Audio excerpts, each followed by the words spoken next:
പേടിക്കണം, ഇത് വ്യാജനല്ല, പെരുമ്പാമ്പ് തന്നെയാണ്. മുക്കാട്ടുകരയിൽ കണ്ട പാമ്പ് വ്യാജമോ? സോഷ്യൽ മീഡിയയിൽ കൂടുതൽ വൈറലായി കഴിഞ്ഞ 2 ആഴ്ചയായിട്ട് പ്രചരിക്കുന്ന ഒരു ചിത്രമുണ്ട്. ഒരു ഭീമൻ പാമ്പ്. ഇത് അനാക്കോണ്ട എന്നുള്ള രീതിയിൽ വരെയും ചിത്രീകരിച്ചു. എന്നാൽ പലരും പറയുന്നത് ഇത്തരത്തിലൊരു പാമ്പ് ഇവിടെ വന്നിട്ടില്ല, ഇല്ല, ഇത് മറ്റുള്ള സ്ഥലങ്ങളിൽ നിന്നെല്ലാം പകർത്തി ചിത്രീകരിച്ചതെന്നാണ്. CTV അന്വേഷിക്കുകയാണ്. മുക്കാട്ടുകരയിൽ പാമ്പുണ്ടായിരുന്നു. എന്താണ് ഇതിലെ സത്യാവസ്ഥ? നമുക്ക് ഇത് കണ്ട ആളുകളോട് തന്നെ ചോദിച്ചറിയാം. ആദ്യം അതിൻ്റെ ചിത്രം നമുക്കൊന്ന് കാണാം, അതിനുശേഷം ഇതിലേക്ക് തിരിച്ചു വരാം.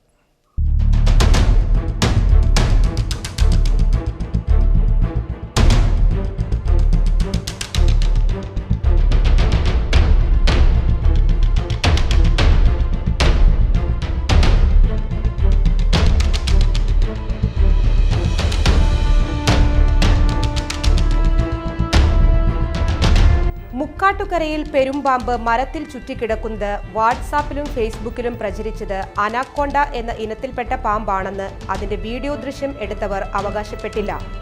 പാമ്പിന്റെ നീളവും തൂക്കവും ആരും പറഞ്ഞില്ല. എന്നിട്ടും സംഗതിയുടെ നിജസ്ഥിതി അന്വേഷിക്കാതെ സത്യം പറഞ്ഞ ഞങ്ങളെ മനോരമ പത്രം ആക്ഷേപിച്ചതായി ഈ യുവാക്കൾ പറയുന്നു. ആദ്യം പാമ്പിനെ കണ്ട വ്യക്തിയാണ് ഇപ്പോൾ നമ്മുടെ കൂടെയുള്ളത്. എന്താണ് പേര്? എൻ്റെ പേര് ഷെല്ലി. എന്നാണ് ഈ പാമ്പിനെ കണ്ടത്? പാമ്പിനെ കണ്ടിട്ട് ഇപ്പോൾ 2 ആഴ്ച കഴിഞ്ഞു. അപ്പോൾ ഞങ്ങൾ ചൂണ്ടാനായിട്ട് ഞാനും എൻ്റെ ഒരു ചേട്ടനും കൂടിയിട്ട് ചൂണ്ടാൻ വരുമ്പോഴാണ് ഈ പാമ്പിനെ ഇവിടെ കാണുന്നത്. അപ്പോൾ ഇവിടേക്ക് വന്നു. അപ്പോൾ ജസ്റ്റ് എന്നാണ് ഈ ചേട്ടൻ്റെ പേര്. ജസ്റ്റ് ചേട്ടൻ പറഞ്ഞു എൻ്റെ അടുത്ത് ഇവിടെ വലിയൊരു പാമ്പുണ്ട്. അപ്പോൾ ഞാനത് അങ്ങനെ കാണാനായിട്ട് വന്നു. അപ്പോൾ ഞങ്ങൾ കണ്ടുകൊണ്ടിരിക്കുമ്പോൾ ഒരു 3/4 മണിക്കൂർ അത് അവിടെ തന്നെ ഉണ്ടായിരുന്നിട്ടുണ്ട്. അപ്പോൾ ഞങ്ങളിങ്ങനെ വീഡിയോസൊക്കെ എടുത്തു. അപ്പോൾ അറിയിക്കാനായിട്ട് ഞങ്ങൾ വീടിൻ്റെ അടുത്തുള്ള ഒരു വനവകുപ്പ് ആളങ്ങോട്ട് അറിയിച്ചു. അപ്പോൾ അതിന് ശേഷം ആളിങ്ങോട്ട് വരുമ്പോഴേക്കും അത് ഹങ്കിൻ്റെ ഉള്ളിലേക്ക് കയറിപ്പോയി. അപ്പോൾ 3/4 മണിക്കൂറിൻ്റെ ഉള്ളിൽ ഞങ്ങളിങ്ങനെ വീഡിയോസൊക്കെ എടുത്തു കുറേ. പക്ഷേ ഇപ്പോൾ പ്രചരിക്കുന്നത് ഇങ്ങനെയൊരു പാമ്പ് ഇവിടെ ഇല്ല, ഇത് ഈ പാമ്പല്ല, അനാക്കോണ്ടയൊന്നുമല്ല, അതോടൊപ്പം തന്നെ കേരളത്തിലെ സാഹചര്യത്തിൽ വളരുന്നില്ല. എങ്കിൽ തന്നെയും ഇത് മലമ്പാമ്പ് പോലെയുള്ള ഒരു പെരുമ്പാമ്പ് അതല്ല എന്നുള്ള പ്രചരണങ്ങളൊക്കെയാണ് വരുന്നത്. അതാണെന്നുള്ള ഈ വീഡിയോ ഇതാക്കിയത് ഞാനിങ്ങനെ കുറേ സുഹൃത്തുക്കൾക്ക് സെൻഡ് ചെയ്ത് കൊടുത്തിട്ടുണ്ട്. അതിൽ പക്ഷേ 4 വീഡിയോ എടുത്തതിൽ ഒരു വീഡിയോ മാത്രമേ ഞാൻ വൈറലാക്കിയിട്ടുള്ളൂ. ബാക്കി എല്ലാം 3 വീഡിയോൻ്റെ തെളിവിനായിട്ട് എൻ്റെ കയ്യിലുണ്ട്. ഇപ്പോൾ ഈ പാമ്പ് കിടന്ന ആ മരം ഒന്ന് കാണിച്ചു തരാം. മരം കാണിച്ചു തരാം.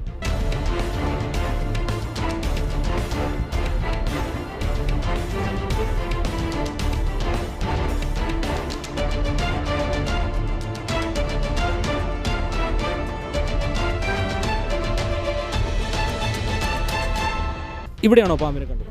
ഈ ഫോട്ടോയിൽ കാണുന്ന ഈ മരം, ഇതേ പാമ്പിൻ്റെ ആ മരത്തിനാണ് ഞങ്ങൾ കണ്ടത്. ആ തൂങ്ങി എടുക്കുന്ന ഈ 2ാമത്തെ മരത്തിലാണ് കണ്ടിട്ടുള്ളത്. ഈ ചിത്രത്തിൽ കാണുന്ന ഇത് വീഡിയോയാണ്. ഇതിപ്പോൾ ഈ ചിത്രത്തിൽ കാണുന്ന മരമാണ് തൊട്ട് പുറകിലുള്ളത്. അതിൻ്റെ കമ്പിവേലി, ഇതിന് ചുറ്റും ഒരു കമ്പിവേലി കാണാൻ പറ്റും. ആ കമ്പിവേലിയും കാണുന്നുണ്ട്. യഥാർത്ഥത്തിൽ പാമ്പ്, ഇവർ പറയുന്നത് പാമ്പ് കണ്ടതിന് ശേഷം ഈ ഭീമാകരമായ പാമ്പ് ഇതിൻ്റെ തൊട്ട് താഴെയുള്ള കുളത്തിലേക്ക് തന്നെ പോയി എന്നാണ് പറയുന്നത്. സത്യത്തിൽ പാമ്പ് ഇവിടെ ഉണ്ട്, ഇവർ ഭയത്തിൽ തന്നെയാണ്. മനോരമയുടെ അന്വേഷണം നടത്താതെയുള്ള വിശദീകരണങ്ങൾ ഇങ്ങനെയാണ്. ഇങ്ങനെയൊരു പാമ്പിനെ മുക്കാട്ടുകരയിലോ പരിസരത്തോ കണ്ടെത്തിയിട്ടില്ല. വിദേശ രാജ്യങ്ങളിലെ മൃഗശാലകളിൽ വളരുന്ന പാമ്പായിരിക്കാം, ഇത് വ്യാജമായി സൃഷ്ടിച്ചതാകാം. പിന്നെ ചില വിദഗ്ധർ ഇങ്ങനെ പറഞ്ഞു, അങ്ങനെ പറഞ്ഞു എന്നെല്ലാം. ബത്ലഹേം കോൺവെന്റിന് പിറകിലെ വിശാലമായ പറമ്പിന് പിൻവശത്തെ വലിയ കുളത്തിന്റെ കരയിൽ നിൽക്കുന്ന മരത്തിൽ കയറിയ നിലയിൽ ചൂണ്ടയിടാൻ ചെന്ന ഷെല്ലിൻ ജോസ് എന്ന യുവാവാണ് പാമ്പിനെ കണ്ടത്. ഉടൻ പാമ്പിന്റെ ചിത്രം ഫോണിലെടുത്തു. ഷെല്ലിൻ ജോസ് എടുത്ത ഒരു വീഡിയോ ചിത്രം മാത്രമാണ് പരസ്യപ്പെടുത്തിയത്.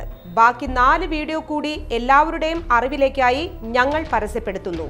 ഈ പരിസരത്ത് മുൻപ് ധാരാളം കുറുക്കന്മാർ ഉണ്ടായിരുന്നത് ഇപ്പോൾ എണ്ണത്തിൽ കുറഞ്ഞിരിക്കുന്നതായി പലരും പറയുന്നു. ഈ കുളക്കരയിൽ മൃഗങ്ങളുടെ അവശിഷ്ടങ്ങൾ ഇതിന് തെളിവാണ്. കുളത്തിന്റെ വശത്തിലെ വലിയ ഗുഹ പോലുള്ള ഭാഗത്താണ് പാമ്പിന്റെ താമസം. ഞങ്ങൾക്ക് ആദ്യം വന്ന് നോക്കിയപ്പോൾ പാമ്പിനൊന്നും കണ്ടില്ല. പിന്നെ അറിഞ്ഞത് പാമ്പ് ഇവിടെ ഉണ്ട്. അപ്പോൾ രാത്രിയൊക്കെ എന്തെങ്കിലും ശബ്ദമൊക്കെ കേൾക്കുമ്പോൾ വീടിൻ്റെ അവിടെ വന്ന് നോക്കാറുണ്ട്. അത് തന്നെ ഭയങ്കര പേടിയിലാണ്. ഭയങ്കര പേടിയോടുകൂടി തന്നെയാണോ? ഭയങ്കര പേടിയിൽ തന്നെയാണ്. ഇവിടെ കുറേ എല്ലുകളും മറ്റും കാണപ്പെടുന്നു. അതുമാത്രമല്ല പശുവിൻ്റെ ഒരു എല്ലൊക്കെ ഇവിടെ കണ്ടിട്ടുണ്ട്. പിന്നെ കുറേ ആൾക്കാർ ഇങ്ങനെ വരുമ്പോൾ പേടി തന്നെയാണ്. ഇവിടെ മലമ്പാമ്പ് എന്നുള്ള കാര്യം സത്യമാണ്. അവരിന്ന് വ്യാജ റിപ്പോർട്ട് ഇട്ടിട്ടുണ്ട്, പക്ഷേ അത് സത്യമാണ്. ഇതിനെ പിടികൂടണം തന്നെയാണോ നിങ്ങളുടെ എല്ലാവരുടെ ആവശ്യം? മലമ്പാമ്പുള്ളതിൻ്റെ തെളിവ് ഇവിടെ അടുത്ത് തന്നെ 1 വർഷം മുമ്പ് മലമ്പാമ്പിൻ്റെ ഇത്ര വലിപ്പമില്ലെങ്കിലും മലമ്പാമ്പിൻ്റെ കുട്ടികളെ പിടിച്ചിട്ടുണ്ട്. പിന്നെ അവിടെ മലമ്പാമ്പ് കഴിച്ച പശുവിൻ്റെ എല്ലുകൾ കിടക്കുന്നുണ്ട്. അപ്പോൾ എന്തായാലും മലമ്പാമ്പിനെ പെറ്റനത്ര വേഗം പിടിക്കണം. ഒരിടെ പൂച്ചകളും പട്ടികളും ഒക്കെ കുറുക്കന്മാരൊക്കെ ഇവിടെ ഉണ്ടായിരുന്നു. ഇപ്പം അതിനൊന്നും കാണാൻ മാത്രമല്ല ഇത് ഇവിടുത്തെ ഭക്ഷണങ്ങൾ കഴിഞ്ഞു തുടങ്ങി. ഇപ്പം ആകെയുള്ള 2-3 കുറുക്കന്മാർ മാത്രമാണ്. അതും കൂടിയും കഴിഞ്ഞാൽ അങ്ങോട്ട് വരാൻ സാധ്യതയുണ്ട്. അവിടെ മാത്രമേ ഉണ്ണികളൊക്കെ ഉണ്ടാവും അവിടെ. അപ്പോൾ അവരെ സൂക്ഷിക്കണം. അപ്പോൾ അത് തന്നെ ഭയങ്കര ഭീതിയിലാണ്. അതുമാത്രമല്ല ഇവിടെ വാങ്ങൂതുമ്പോഴൊക്കെ കുറുക്കന്മാരുടെ ശബ്ദം നമ്മൾ കേൾക്കാറില്ല തന്നെയാണ്. പക്ഷേ ഇപ്പോൾ തീരെ കേൾക്കാനും ഇല്ല. ഇവിടെ പൂച്ചകളുടെ ധീരമായി ഭയങ്കരമായിട്ട് കുറയുകയാണ്. അതുമാത്രമല്ല വേഗം മലമ്പാമ്പിനെ പിടികൂടണം. പിന്നെ ഞങ്ങളുടെ വീടിൻ്റെ അപ്പുറത്തു നിന്നൊക്കെ കുറേ മലമ്പാമ്പിനെ പിടിച്ചിട്ടുള്ളതാണ്. ഞങ്ങളിവിടെ താമസിക്കുന്ന ആൾക്കാർ തന്നെയാണ്.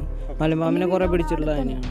ഈ പാമ്പിനെ ഉടൻ പിടികൂടി ജനങ്ങളുടെ ഭയാശങ്കകൾ അകറ്റണമെന്ന് നാട്ടുകാർ ഒന്നടങ്കം ആവശ്യപ്പെടുന്നു. മുക്കാട്ടുകരയിൽ കണ്ട പാമ്പ് വ്യാജമൊന്നുമല്ല. തൊട്ടുപുറയിൽ കാണുന്ന ഈ മരത്തിലാണ് അത് കിടന്നത്.